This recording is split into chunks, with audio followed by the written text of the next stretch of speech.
Good morning, everybody, and welcome back to the Grand Hotel in Malahide for what is the 9th meeting of the Citizens' Assembly and our second weekend on the topic, how the state can make Ireland a leader in tackling climate change. And I would like to welcome all of you joining us online and to say that you're missing an absolutely glorious morning in Malahide. It's really beautiful. I would also like to welcome the large number of observers we have here this morning, a record number in fact, and of course I want to welcome the members again. This weekend we will complete our consideration of and make recommendations on our third topic, which I've just referred to, how the state can make Ireland a leader in tackling climate change. This is in keeping with the process set out in the resolution of the Houses of the Oireachtas. In the time since we last met, as you are all very conscious of, I'm sure, we've witnessed the consequences of climate change on our doorsteps. 3 weeks ago, Storm Ophelia swept across the country and exposed our vulnerability to these nation-scale extreme weather events. It brought into sharp focus much of the material we considered at the last weekend. Storm Ophelia demonstrated the need to be prepared for the increasing frequency of such occurrences. Linked to this, we must face the challenge before us and meaningfully address the ways in which we can reduce our contributions to climate change. However, when we look at the scale of climate change on a global level, it can appear insurmountable. In the context of our work programme, the crucial phrase from the resolution guiding our discussions is how to make Ireland a leader. That's how to make Ireland a leader in tackling climate change. Our goal this weekend is to provide guidance on how to surmount what is within our control on both a national and an individual level, and make Ireland an exemplar to other nations in doing so.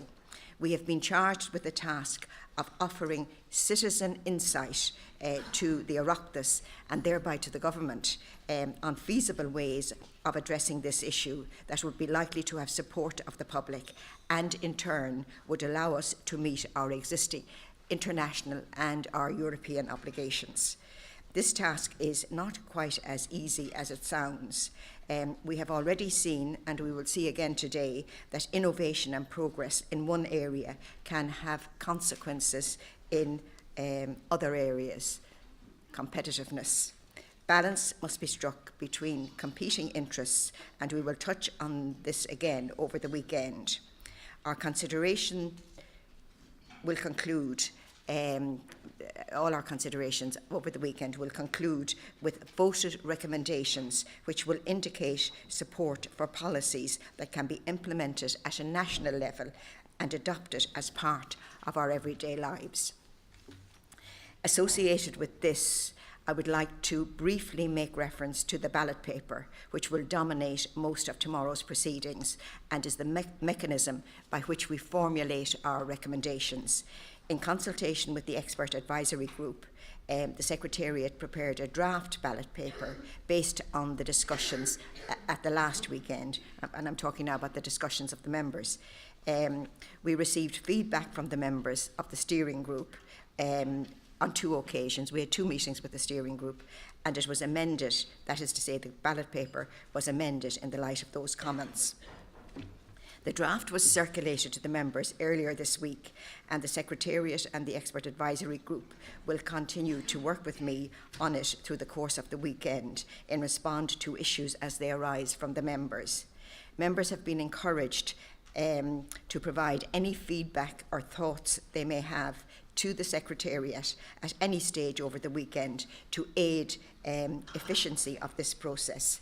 And I would gently remind the members of this and encourage them to do so, because it is a very big task. Producing the appropriate ballot paper for voting on is a huge task.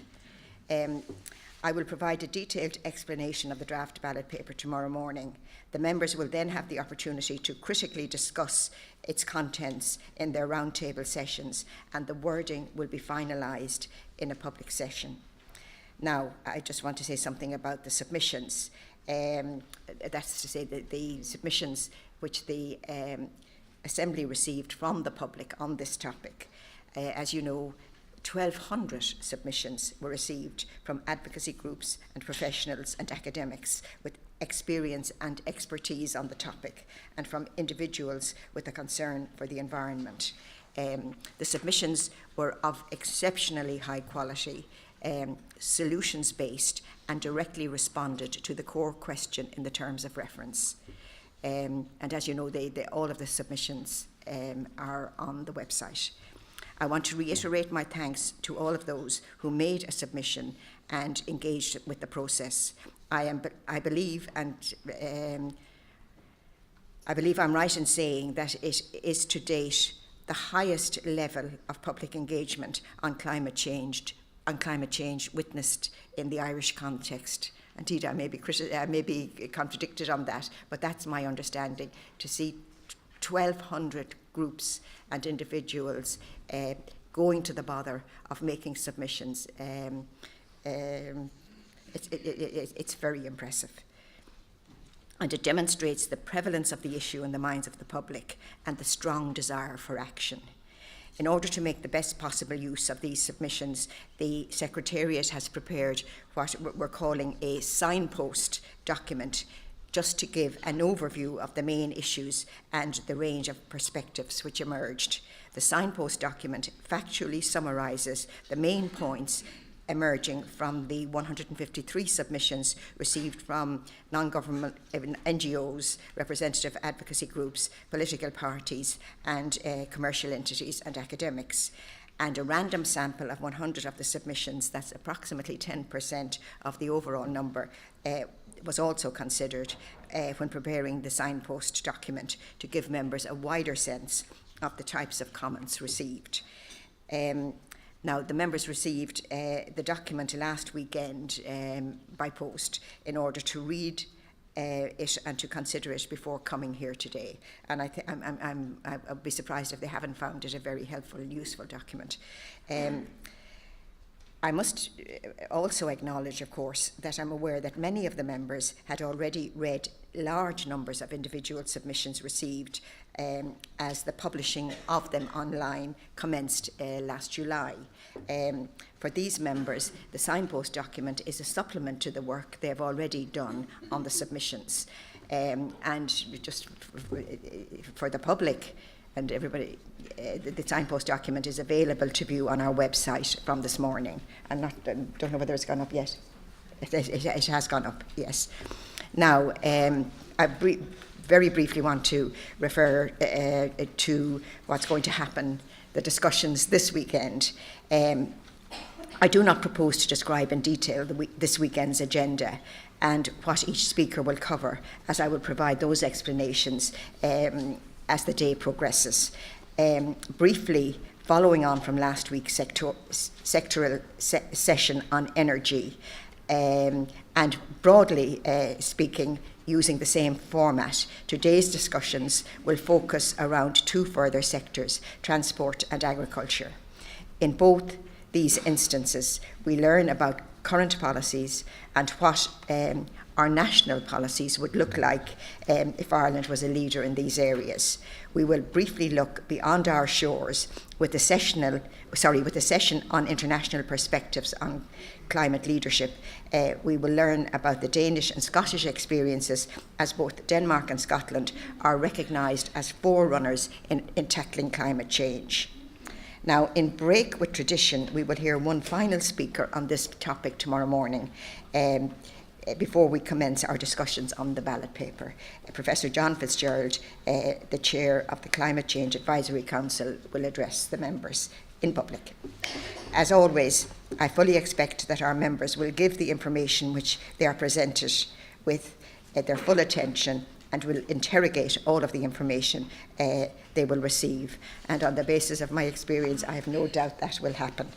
And just returning then briefly to this morning, our first session is a sectoral session specifically on transport.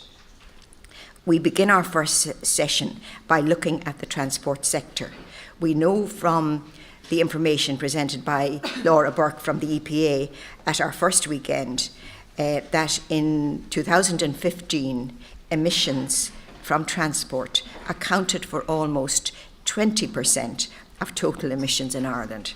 That is why we're looking at the transport sector in some depth today, as addressing emissions in this sector is an important aspect of the required response to climate change. In feedback from the members at the end of the last weekend, there was a significant number of requests to hear from the state body in charge of transport. So today we are joined by Anne Graham, Chief Executive Officer of the National Transport Authority. As Anne explains in her paper, the Department of Transport, Tourism and Sport has a principal role in directing the national objective to achieve a cost-effective emissions reduction pathway. The NTA is a statutory non-commercial body which operates under the aegis of the department.